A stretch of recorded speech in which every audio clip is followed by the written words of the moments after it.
சொந்தங்களே, தினம் ஒரு தகவலில் உங்களை சந்திக்கிறதுல ரொம்ப மகிழ்ச்சி அடைகிறேன். இன்றைக்கி நான் சொல்ல போகிற தினம் ஒரு தகவல் என்னன்னு பார்த்தீங்கன்னா, நான் தஞ்சாவூரில் சின்ன பையனில் மாடு மேய்ச்சிருக்கிறேன். அந்த நாங்கள் அங்கே காட்டில் கொண்டு விட்டாங்கல்ல, விட்டதும் தஞ்சாவூரில் காட்டில் விட்டதும் நாங்கள் அங்கே காலையில் தெரிஞ்சால் மாடு மேய்க்கிறது, ஆடு மேய்க்கிறது, இந்த மாதிரி ரெகுலராக வேலை செஞ்சிட்ருக்குறோம். காலையில் என்ன பண்ணுவாங்க, நீராகரம் நல்லா இவ்வளோ பெரிய களையத்தில் கொடுப்பாங்க. அதை ஃபுல்லாக வயிறு ஃபுல்லாக குடிச்சிடணும். குடிச்சுட்டு இந்த மாட்டை ஓட்டிகிட்டு போனோம்னா, என்ன மாதிரி நிறையா பசங்க இருக்காங்க, அவங்கவுங்க மாட்டை அவங்க ஓட்டு தருவாங்க. ஒரு பெரிய பொட்டல் காடு, ஏதோ 10 ஏக்கருக்கு மேலே அந்த பொட்டல் காடு வரும். அவ்வளோ பெரிய பொட்டல் காடு. அந்த பொட்டல் காடு அங்கே தான் போய் மாடு மேய்க்கிறது.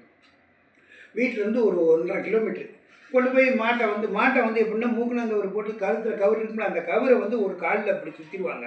சுற்றிட்டா மாடு இப்படி குமிஞ்சு தான் மேய்ஞ்சிட்டு இருக்கும். ஏன்னா தப்பிச்சு ஓடாது, எங்கேயும் ஓடிக்கிட்டு போயிடாது.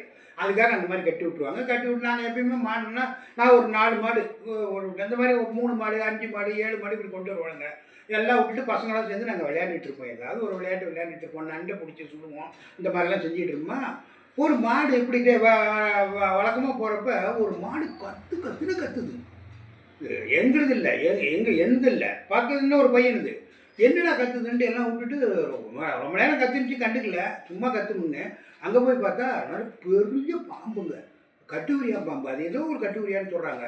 காலை இப்படி சுற்றிக்கிச்சுங்க. ஒரு காலில் இப்படி ஃபுல்லாக சுற்றிக்கிட்டு இப்படி கட்டிச்சிக்கிட்டு இருக்குது. இந்த காலில் உதைக்க முடியல, ஏன்னா கவர் போட்டு இந்த கால் கட்டி இருக்குது. மாடு கத்துது. அப்புறம் இங்கேருந்து போய் பசங்களுக்கு என்ன பண்ணுறதுன்னு தெரியல. அங்கெல்லாம் பாம்பு சும்மா சாதாரணம், பாம்புன்னா பெரிய அளவுக்கு இதெல்லாம் கிடையாது. அவனுக்கு அப்புறம் என்ன பண்ணோம், குச்சி வச்சுருப்போங்க. நாங்கள் உள்ள ஆளாளுக்கு என்ன குச்சினா பெரிய பாம்பு.